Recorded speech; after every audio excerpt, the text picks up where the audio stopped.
Nyame nipa sa wo ate asasi eso a anase se wudi wudwuma de ebema nipa asuspect wo anase nipa benya adwentanta ede afa ho wudwuma wudie ene wo nioma a wo ye tise nyame nipa wo brono eni kura a wote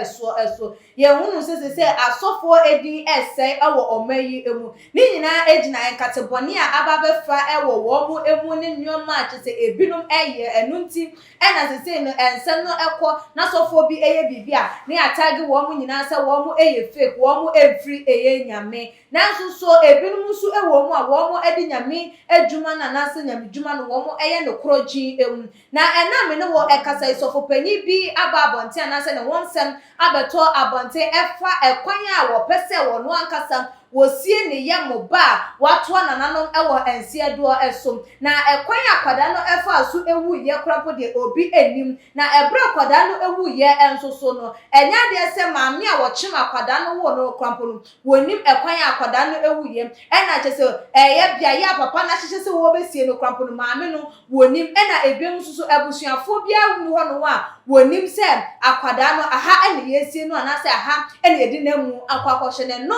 ena chese amadodo na susu se da bi sofo yi ebia na chese wode ne ba no aye bibi anase ne ba no wono a ena ekun no anase bibi saa anase anything bia ebetimi aye den afa akwada no ewo no aye associate with onom ene na asori a wo ye enunti no ama ene de maami a chese ne ba ato nananom ewo ensedin wakwakopiem ewo weja circuit court ama wo mo nso edi injunction ene restriction ato papa na sosofo yi eso na abusuafo ye di ensam no ebo na chese de ni kwakopiem wo weja oboglo ho ena sa ensam no esie na say ena ensam no ekose weja circuit court in Accra has granted an injunction restraining Pastor Paul Adri Apia, head and founder of the Kingdom of God Miracle Ministry located in Oboglo, Weja,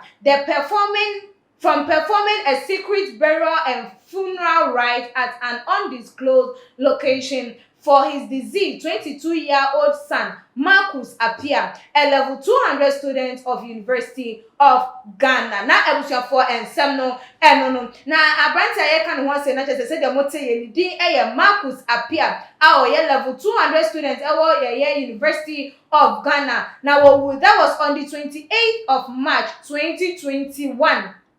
Afia emu na obra wo ye na chese wone ne papa Pastor Apia yi ekọ asori wo mo reteni ebe efie na numu a enu anu no na chese akwada no entimi ankeka nuhu ebiemu wo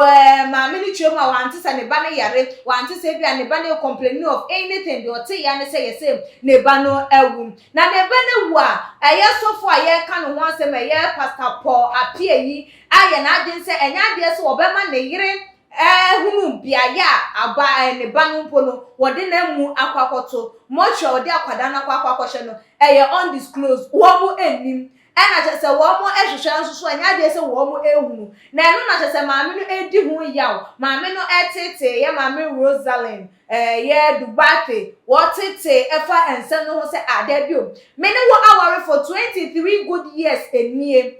because of war abuse until unofficially are separated for 4 years any na se me bampo ewumpo ni a me ye enano at least catch me say ye ba Marcus wawu say ni ne kunu me de na kwakopiem ewa yaresabia somasi anasa yaresabia hasem na say ni na maye nhihye ya me pese menye den minsie akwada nchese papa no enya de sem waye emu ebia na emom do timi ya ne se waye poster no abusiafo mo amunhwe ebi poster no ena papa no aye sa poster wei eno ena chese papa no aye na chese wo hwe emu a ena je se chief mourners ewom ena ache se akwada ni age so enka eye ehon na so aye funeral arrangement ache se wo chemu we keeping ebe koso Friday 23rd of April 2021 ena ebiem so no ma ye memorial service e dia ma Saturday 24th na Thanksgiving service so ato so Sunday 25th e wo Kingdom of God Ministry one mo ache se ben ye Jehovah Witness Church na no na maami ni ehu ye banana na sem posters no e no si dey bi NHS wo dey ensem no ekokọ die ye registered second court e ma wo mo so etna ensem no eso na wo mo ehwehwe ye ensem no mu no NHS wo mo se maami no o ka bia ewom ne nsem ewom an ne nsem ewo eye mranu emu enu ntino ene wo mo ansuso actual letter tententen ne petition na se maami ne nsem no ekoye we ene de eye court ne nsuso etro ya wo mo ede ekokọ ma papa no ache se wo mo etwemu am enye de se wo mo ma ne kwan ama na sie ne ba no enne asie ne ochina because bia ya wusi akwada no kwampo no wan fa ntu poster no so